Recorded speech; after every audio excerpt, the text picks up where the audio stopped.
everyone. Welcome back to the Earthdawn Survival Guide, the podcast for all disciplines, paths, players, and game masters, with your questers Josh and Dan. That guy over there is Josh. And that guy over there is Dan. And on today's podcast, we will be discussing all things quizzical, because we're going to have an email palooza for you. We expect this kind of run long tonight. So if you have any questions for us about anything at all, please drop us a line at edsgpodcast@gmail.com. We have some long-winded ones, which is just fine for me. I get to talk a little bit over here. Let's start off with something short.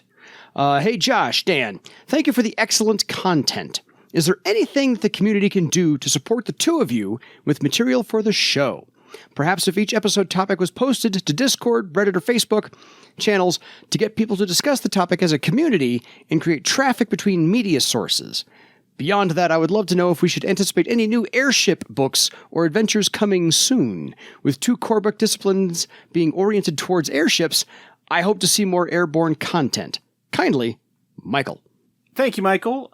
I'll address the second part of that first.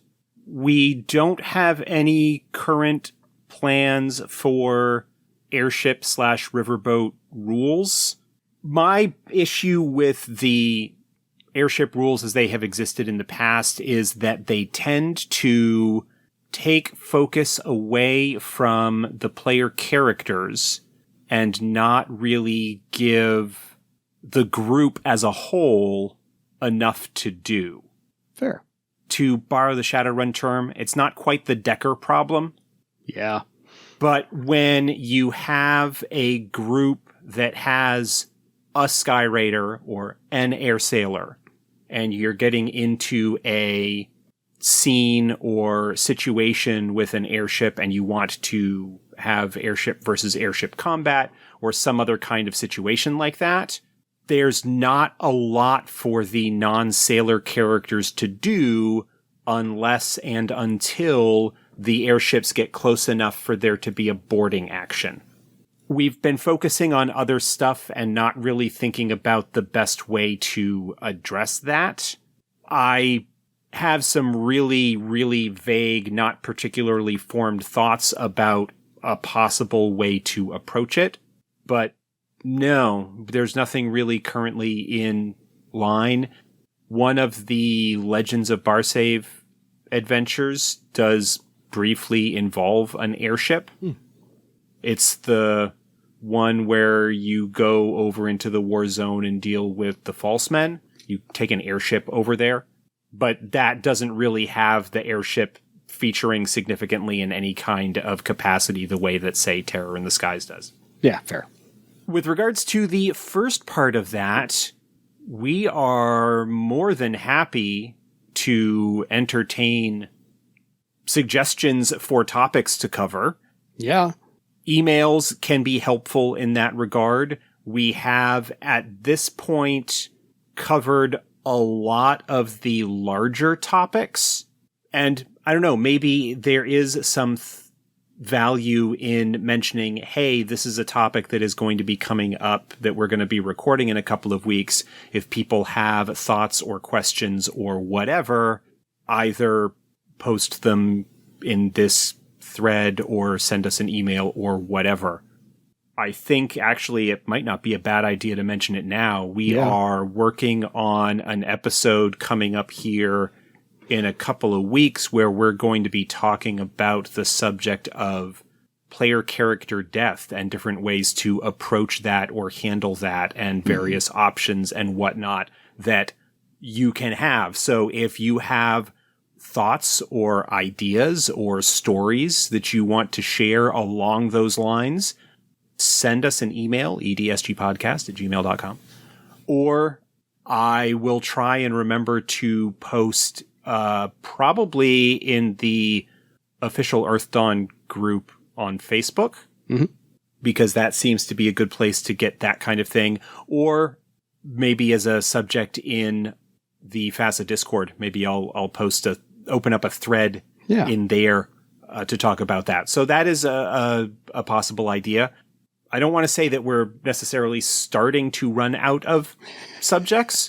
Fair. But a lot of the more obvious low-hanging fruit has kind of been grabbed, and outside of questions, we're not really revisiting it much at all. Yeah. But we've got setting books that we can still explore.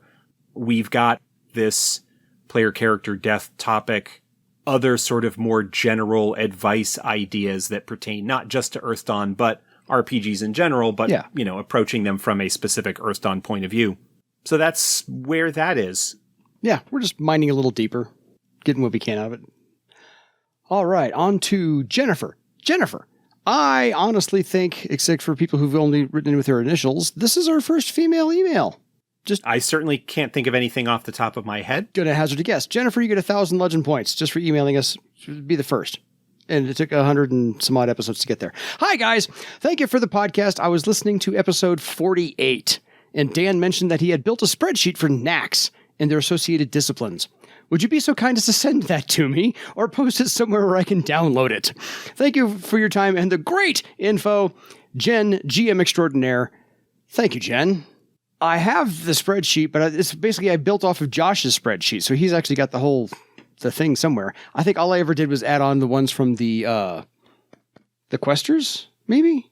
No, I added on the circles higher and above from the companion for the NACs and things like that. You're talking about the 4th edition stuff? Yeah. Okay, I don't actually have a spreadsheet that I'm aware of for the NACs. Oh! I have a spreadsheet that shows what circle/tier the various talents are for each of the core 15 disciplines from the player's guide. Yeah. That's the one that I've got. I don't have anything put together for NACs. No, I don't think I have anything put together for NACs either. Maybe I misspoke or she misheard. I'm not entirely sure, but in my spare time with my free money, I'll see what I can do to build one. But I don't think I have anything for NACs. I may have misspoken. Sorry, Jen. Sorry. That would be a great resource. Absolutely. And as a matter of fact, when it becomes available, I suspect that kind of information will be part of the FASA/Earthdawn wiki when that finally goes live, hopefully a little bit later this year. We don't have a specific date.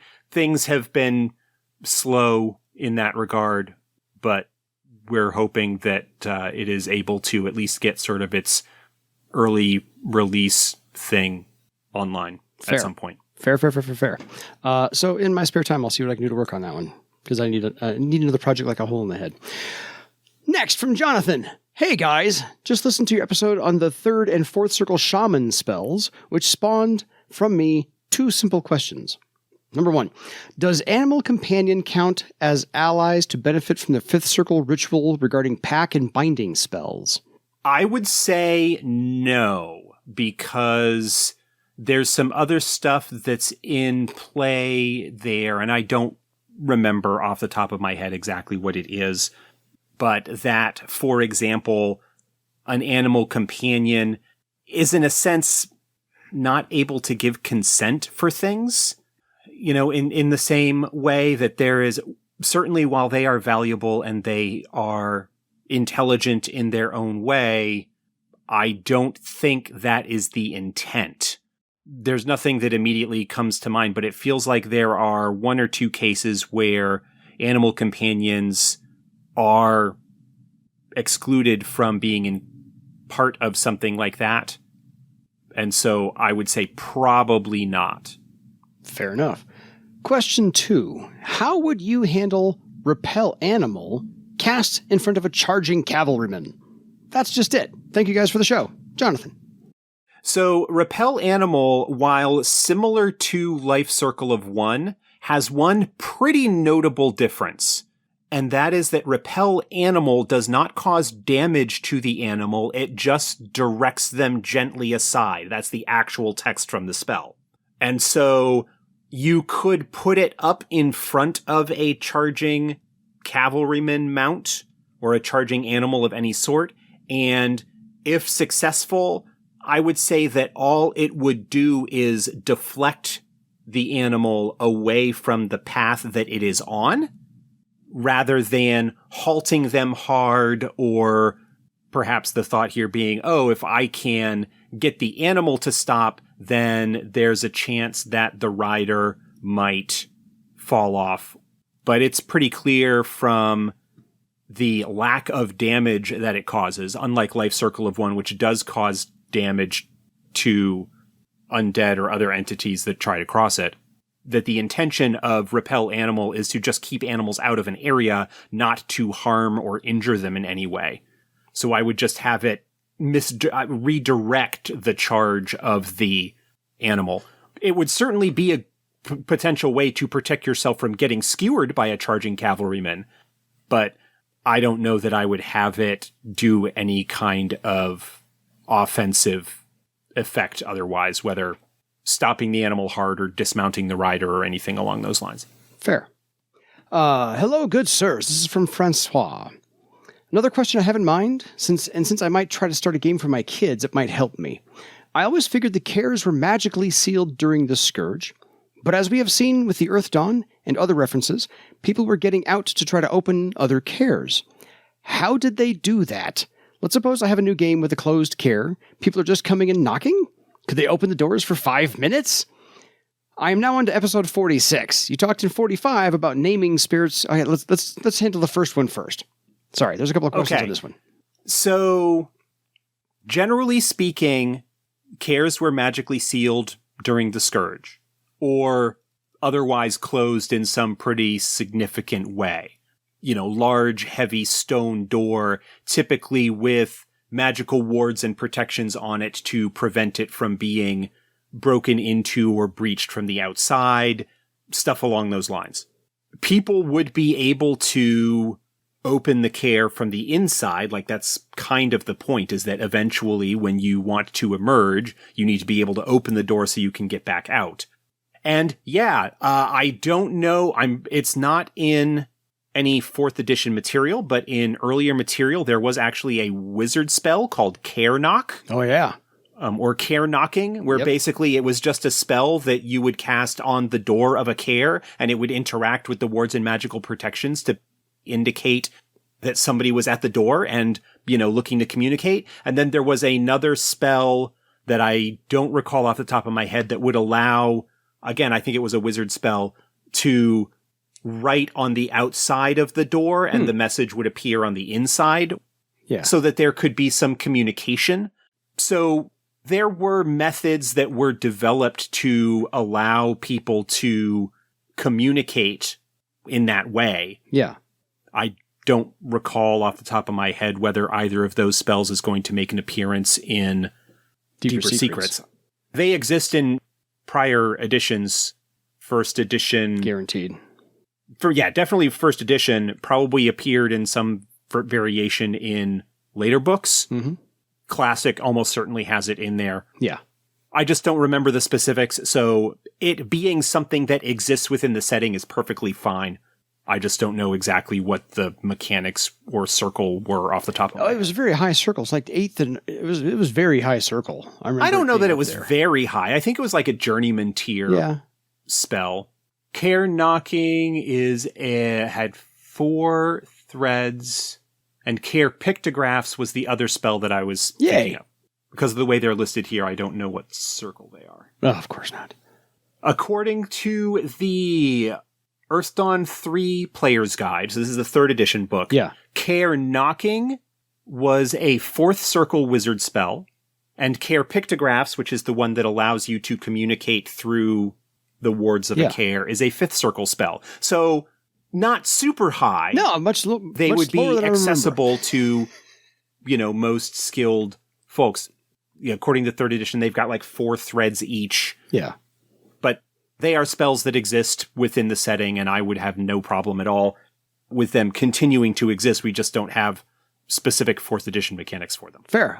They were a lot lower circle than I recall, so Josh's research is better than my brain today. So, and more often than not.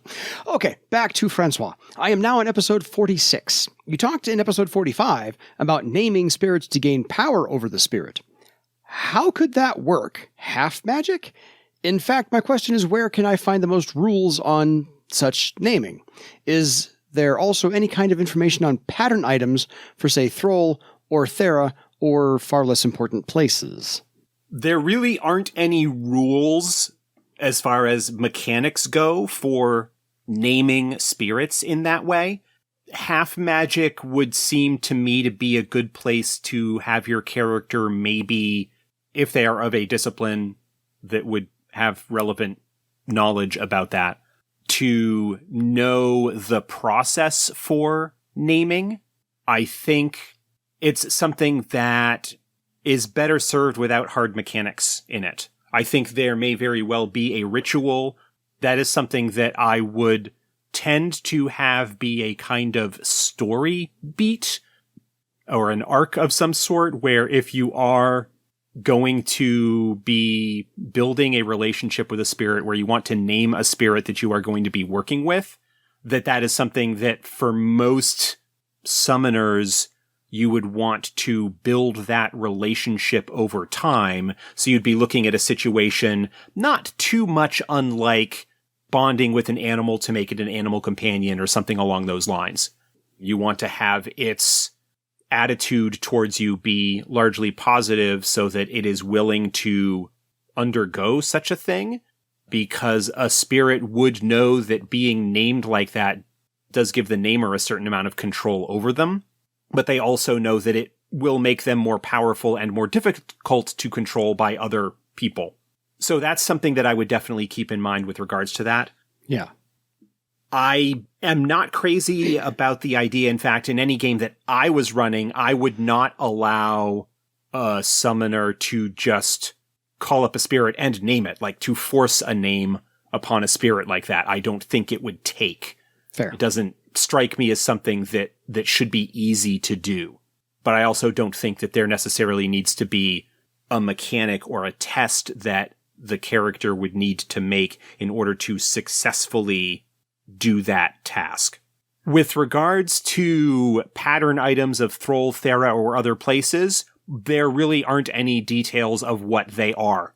The whole idea of pattern items is to largely, although not exclusively, act as a kind of MacGuffin or story hook, where it is something mainly that people will be very interested in getting a hold of because of the potential power that it gives you over or in a particular location.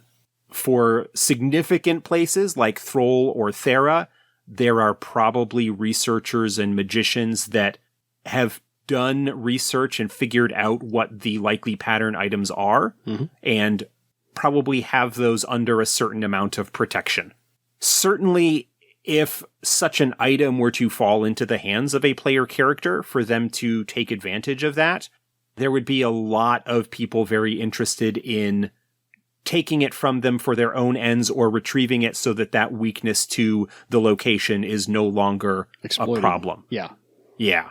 Plot hook, story idea, mild spoilers for first edition adventures. The dragon statue that shows up in Infected and crops up once or twice in other adventures is a pattern item for Icewing.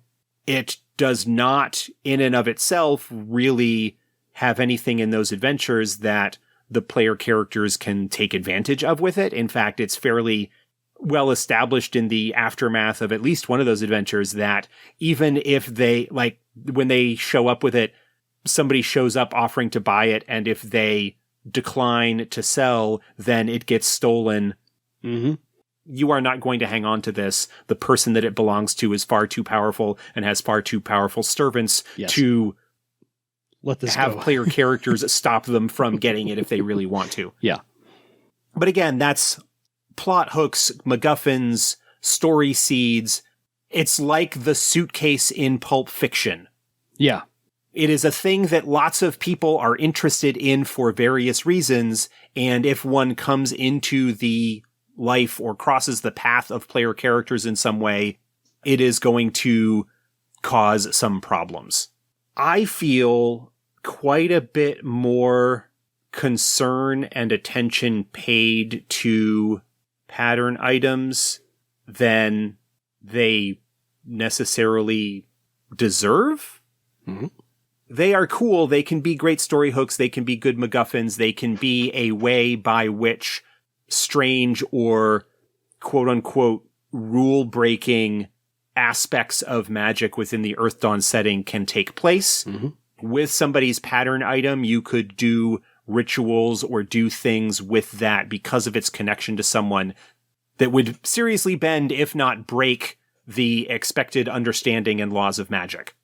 They are neat, interesting.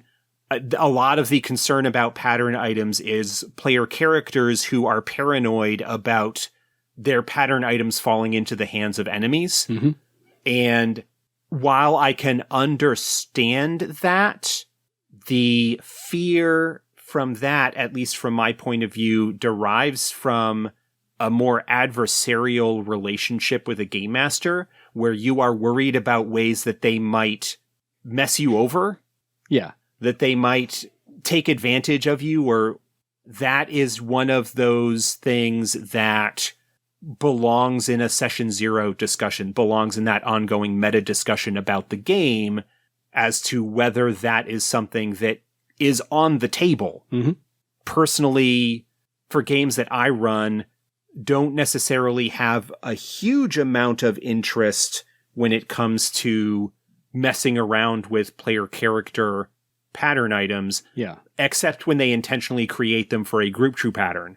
And then the only folks that would be really interested in them would be serious, powerful adversaries that they continue to cause problems for, rather than we kind of upset this wizard one time, so he's going to get super vengeful and try and take our pattern items. Yeah. This is more along the lines of, we keep messing with the Denerastus plots, and we have done it often enough that they know who we are and are finally going to take action against us. And that is going to be the focus of a storyline. Yeah. But again, something that you should probably have a discussion about in terms of the limits on that for your table. Yeah. Fair enough. Last question from Francois. Is it indiscreet to ask what are your day jobs you sometimes refer to? Thanks. Have a nice day and keep up the good work. Francois. It is not indiscreet. I'm happy to mention that. I work in the registration department for a local hospital, which mainly involves talking with patients on the phone, going over their basic info, making sure, because we're in the US, that we've got the correct insurance information, starting that whole process for any time when they're interacting with our part of the healthcare system, so that we try and minimize the difficulties for everybody concerned further down the line. Having incorrect insurance info means that people get bills when they're not supposed to. It means that potentially surgeries get delayed. Mm-hmm. There's all kinds of rough stuff that can happen if we don't have that correct info up front. And we need to make sure that it is always up to date. Yeah, fair enough. So that's what I do. No. That is my day job. Fair. I also train our new hires to do that. Yes. Been in this current position for about 7 years now. And I'm one of the senior folks in the office. And so I actually spend these days more time training new hires to do the job than actually doing the job myself, which is fine. I like training. I'm good at it. Yeah. Same thing. This is my 4th different job I've had doing this podcast because COVID laid me off 3 times. But normally speaking, I work in call centers, not Josh's, but my own call centers. And I do a lot of scheduling and forecasting of call volume. So that's bare bones, all you need to know. And I currently do it for a hospital. Not the same hospital as Josh, but I currently do it for a hospital. Okay, let's see here. Here we go. This one's from Jay. Johan. Thanks to both of you for a great show. I found you because I was looking for a group to play tabletop RPGs with. I have very little experience, but found myself in a new place with extra time on my hands. Okay, what is that like? What's that like? The game I found was one I had not heard of before. I had limited play experience with D&D and Pathfinder. Can we say that on the show? Haha. But Earthdawn was the game that I found, and I am hooked. One of us. Then I went to Spotify and found you guys. I have listened to over 100 episodes and still over a year and a half behind you guys. I will catch up. Yeah, they go a lot faster when you just power binge those. Yeah. We just finished our 5th session and we just made second circle. I play a Windling Archer that goes by Q. Well, enough about me. I do have a question. In episode 99, about the messenger path, you said that it was obsidian-based, and they make the bulk of the members of this group. You also said that many times that messengers are not allowed to have strong ties, but must maintain neutrality. How can they not have any strong ties when they all belong to Life Rocks and the brotherhood that comes from that? Thanks so much. I know one day I will hear the answer to this question. Until then, grow the legend, as we say here in Austin.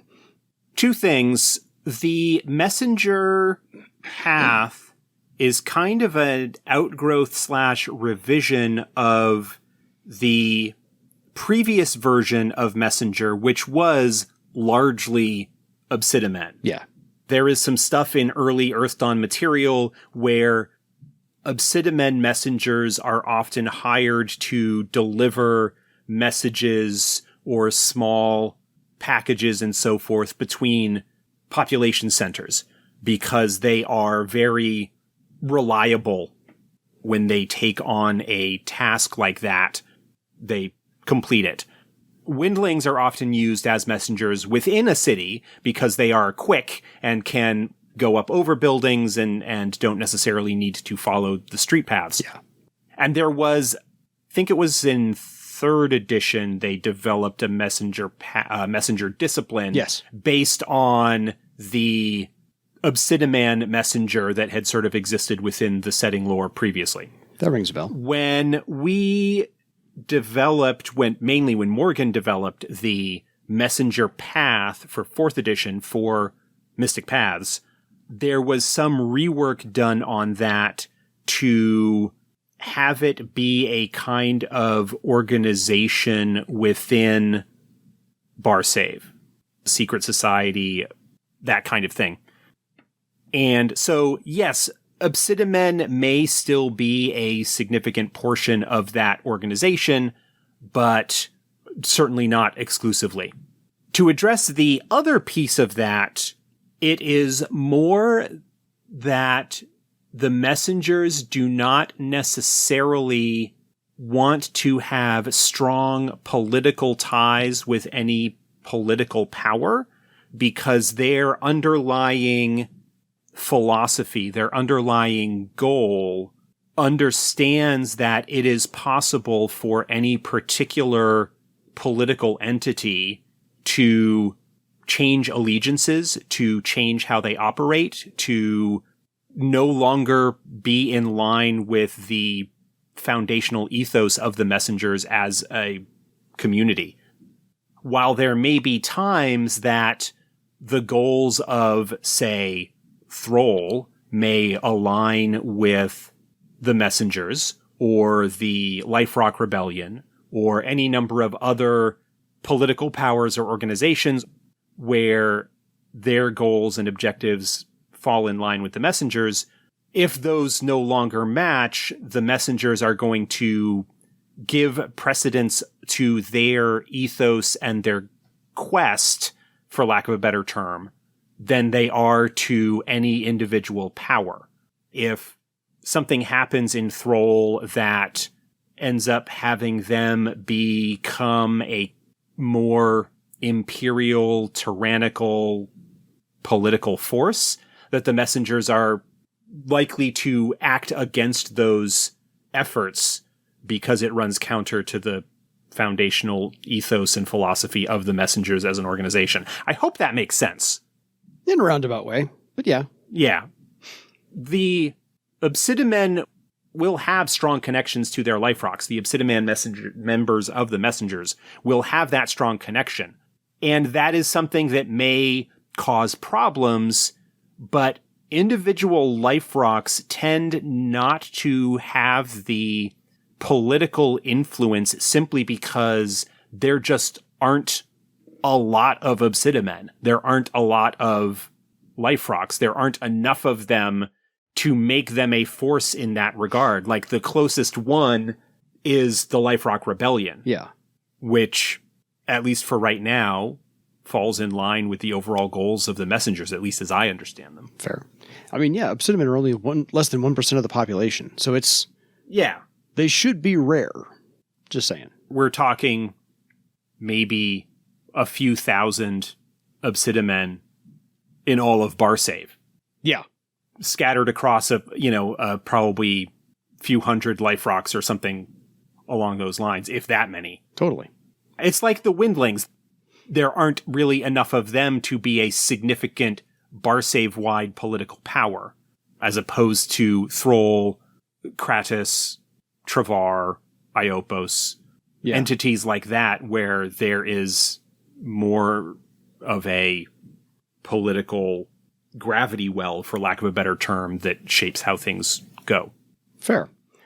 Okay, let's move on to one from Frank, or Frank to the third power, as I'm going to start calling you. Hi, Josh and Dan and Josh. There are a few support talents and skills that have always had a tough time running. For the most part, I try to play rules close to how they are written, unless we have a clear house rule. But there are a couple of categories that I really struggle with. The first category is the survival and travel stuff. Navigation, wilderness survival, hunting, fishing, etc. They are key to several disciplines and interesting character concepts, but the systems in the books for using them don't seem very fun to me. I've cudgeled together various house rules in Earthdawn and in 1879, but have yet to come up with anything that I am in love with. Like a lot of game masters, I really don't have an interest in running an accounting game to keep up with how many rations and liters of water they've got, or whether they've got shelter. It sounds like most folks just hand-wave that stuff and use the abilities as knowledge skills, especially given the elementalist spells available that render most survival abilities moot. Do you have any advice for how a name giver versus nature conflict in a way that will be fun and dramatic? Having your characters sprain their sunburned ankle and die of dysentery while they starve to death certainly is not anyone's idea of a good time, but how else are you going to convey that to the players that the Badlands are, in fact, bad lands? I don't have any strong advice on that. Those are abilities that, broadly speaking, are limited in terms of what they have. Like, if you're running a largely city and political game, they're not something that's going to come into play. But to go back to the discussions that we had about the various disciplines and how, in one sense, the disciplines that the players choose for their characters tell you what sort of game you want to play, or they want to play, the kind of challenges perhaps that they want to face, that if you do end up with a group that is more wilderness survival oriented, then you might just need to bite the bullet to a certain extent and deal with the bookkeeping that goes along with that sort of thing. One of the things that you can do, though, is take advantage of your players. Lean on them to keep track of that sort of thing, rather than require you to have all of it. That does end up being a little bit more of an accounting game. Yeah. The other possibility is that you could perhaps, and this I don't think would necessarily work for wilderness survival, but perhaps with navigation or similar things like that, if you want to come up with some quote-unquote random encounters, that you could have the result of the navigation test or whatever it is that they're using to get from point A to point B be the randomizer that determines what they come across in the course of their travels. And you don't necessarily need to have it be, okay, one test per day. But if you can come up with some interesting encounters, whether those are encountering wild animals or strange ruins or other odd phenomena out in the wild or an isolated village, you can perhaps use the results of those tests to have additional stuff happen to them. Having the quote-unquote better results be higher up on the table in a way so that the higher results on those tests get them better things. Yeah. But it could be also that you could have wilderness survival, particularly if they are looking for shelter, be a similar situation. Yeah. If a group is going to be going into the Badlands, if a group is going to be venturing into the Poison Forest, if the group is going to be entering an area where the environment is going to be a lot more dangerous, then I think it's worthwhile to, even if only for that particular story arc or adventure, to have those challenges and obstacles be part of the story. Agreed. Yeah, it could be that the group's elementalist has spells that are going to make many of those concerns not as significant. But if that's the case, then great. Yeah, then it's solved. I look at things like that where it's, okay, now it's time to do that kind of accounting, like bathroom scenes in movies. No one ever goes to the bathroom in a movie until it's part of the story. Yeah. Until it needs to be part of the story. It's like, you watch the spy movie True Lies with Arnold Schwarzenegger.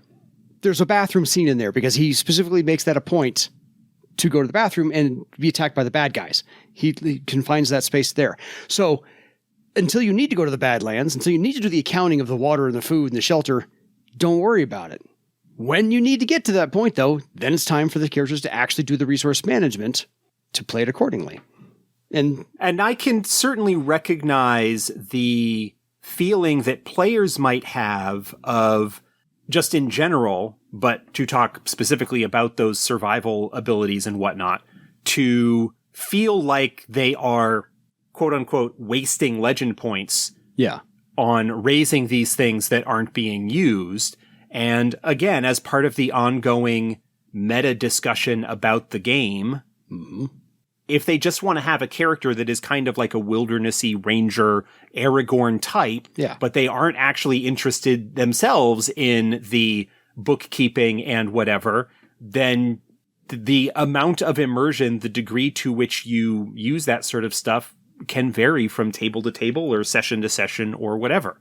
Yeah. That's fine. As long as everybody is understanding the situation and has the same kind of expectations going into it, I don't really think there's any problem with it. No, yeah. If you want to hand wave and ignore or downplay those sorts of things. Yeah, I played a character, I played a Tiskrang scout, and we spent about 2 or 3 weeks in the Badlands, traipsing all over the place. And so it was just, the game master would say, okay, mark off a couple of days worth of rations. The scout did all the checks for foraging and hunting and shelter and whatnot. You're good, and move the story along. So he didn't exactly hand wave it, but it was one of those, if you're out of rations, let me know. If you needed to stock up ahead of time, figure that part out as well. Okay, so back to the email. Second category is vehicle abilities like air sailing, pilot boat, and sailing that have mechanics that are hard to love. It seems like the common solution is to roll some dice and ad-lib the result, completely ignoring rules as written. However, it's hard to raise the stakes if I'm just inventing the rules on the fly. I have revised the ship combat rules. Those will be playtested in a week or so, unless the players are especially clever. Yes, I talked about those very things earlier in this very episode. I don't have anything to add beyond what I said earlier. Fair. No worries. He's got a third category. The third category is Haggle. I'm experimenting with a couple ideas based upon the skill challenges from, I think, 4th edition D&D and task chains from Traveler to approach these situations involving Haggle. How have you handled them in the past? Any suggestions? Thanks as always, Frank.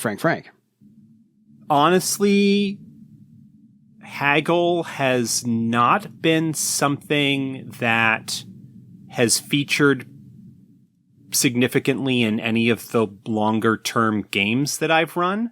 That's one of those things that, similar to tracking money, tracking rations and days of water and various other things like that, you can dive into to greater or lesser extent.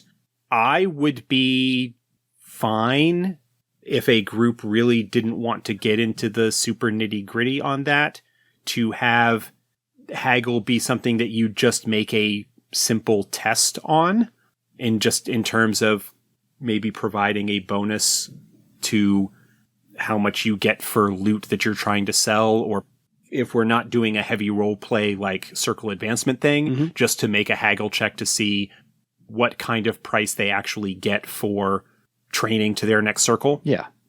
Again, that's one of those bookkeeping-y kind of abilities that I just generally don't have a lot of experience with, because the people that I have tended to play with haven't been the kind to delve really deeply into that aspect of things. Fair. I've only ever done Haggle. I used to do Haggle one way, and I didn't like it a whole heck of a lot, which was you get 3 tries, which is opening volley, they get to respond, you have your return volley, and so you get 3, I'll knock the price down, so forth and so on in 3 tries. And you get 3 rolls on your Haggle against their social defense, and that seemed to just take forever to roll, and everybody else was kind of left out of the problem. And so then with 4th edition, I kind of came up with the rule of every extra success you get knocks 10% off, and that's it. People seem to be okay with that. That's a fairly simple one. I don't know that I would go 10%, but yeah, 5, 10. You basically just take an amount that you decide that you're going to get for each success and reduce it down to a single roll. I just figured 25 above your target number is really hard to get. So you're not going to get more than 5 successes. You're not going to get more than 50% off. So I mean, look, if you've got it as a talent and you're dealing with a character that's focused on charisma and karma and whatnot, it's possible. What I might do with that kind of one roll resolution is, rather than using the social defense as the target number, is if the person that you are haggling with has Haggle themselves, have that be the target number that you would be rolling against. Because then your ability to get a good deal is hampered by the fact that they are equally adept at countering whatever kind of negotiation you may have. Exactly. So it depends upon how quickly you want to get that done. The latter way I just mentioned that Josh chimed in on works really quickly. And then if you want to do the actual back and forth and the role-playing aspect of that, which I've encouraged before, I give everybody, 3 volleys. You get 3 opportunities to knock their price down. They get 3 retorts. Go with the rule of 3. Works for me. That's the only piece of advice I have for you on that at all. Just how fast you want to get things done. And lastly, we have one from one of the Council of Joels. First things, the podcast is still great. I'm not going to do a British accent because he is part of the British Council of Joels. It was wonderful to meet Josh in person at Gen Con. I'm very sad that Dan wasn't there. Dan is also very sad that Dan was not there, but that's a different story. Given the recent discussion of Legend Awards, I'd like to say that one of the PCs in the high-level group I get to play in has just hit 15th circle as a Beastmaster. Our Legend point total is currently 1.2 million. He hasn't got many ranks in his new talents as of yet, but he has reached the top of the mountain. The other players pondered why there isn't some title or special thing for reaching these dizzy heights. I suggested a trophy of some sort like in computer role-playing games, but apparently that is not what they meant. The character who has managed this is a single discipline with only a path, woodsman, and some threads to distract him from progression, and while he hasn't maxed every talent, he hasn't done this by speed leveling or ignoring his optionals completely. We are all in awe, slightly, both in and out of character, that there was a short IC discussion reminiscing how far we'd come together. Now for the other 2 of us to reach it. Though it may be a while before our elementalist, wizard, weaponsmith, shaman, purifier, garland, quester, human, because he has versatility as well, gets there. Technically, we've been playing the game for about 23 years, but most of that is a 20-ish year hiatus, so not sure it counts in full. We were just hitting master tiers before the break, and then converted to 4th edition. Enough, hey, look at us, we're awesome. What advice would you give to returning groups wanting to convert to 4th edition? We went with eyeballing where we were, and worked out how many legend points we needed to look right. The lower costs of multi-disciplines and the lower number of ranks needed to get through the high circles meant our numbers were slightly different. Just wondering what your thoughts would be.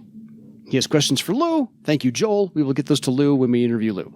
So this question is taking characters in a game that you started under a previous edition and adapting them to 4th. Yeah. What I would probably do is sort of eyeball it. Mm-hmm.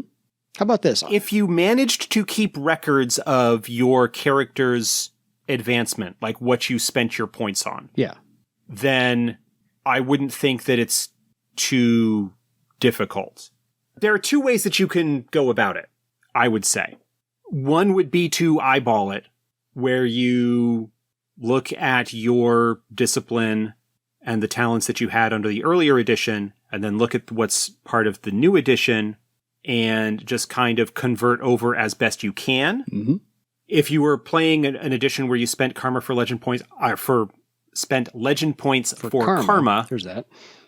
I wouldn't worry about that aspect of things. I would probably, just for simplicity's sake, use whatever legend numbers that you had and not worry about whether it actually maths out all correctly or not. Yeah. Because that's just an easy way to go about it. The other thing that you could potentially do, and this is a little bit more time intensive, but will result in a more mathematically accurate representation, is to more or less go, when we were last playing under 2nd edition, I was an 8th circle swordmaster. Yeah. I'm going to take 4th edition, and I'm essentially going to make a starting swordmaster with the stats or whatever that I could have had at the beginning, and then advance the character through the circles and figure out how, and threads and all that various other thing, and figure out how much that totals up to. Mm-hmm. Because, again, the actual costs of advancing things, the actual legend point costs are the same. The parts that are maybe different is if the characters are originally made in 1st edition and you've got multiple disciplines, the costs on that are different than they are in later versions. Some aspects of things like that. Fair. I would tend to be, let's eyeball it, make the character kind of as close to what they were, but in the new edition, so swapping out talents where old talents weren't available or whatever, and then just using whatever the legend point totals were, and not worrying about the specific details. Oh, actually, with the way this ended up, they would not have had enough legend points to do it.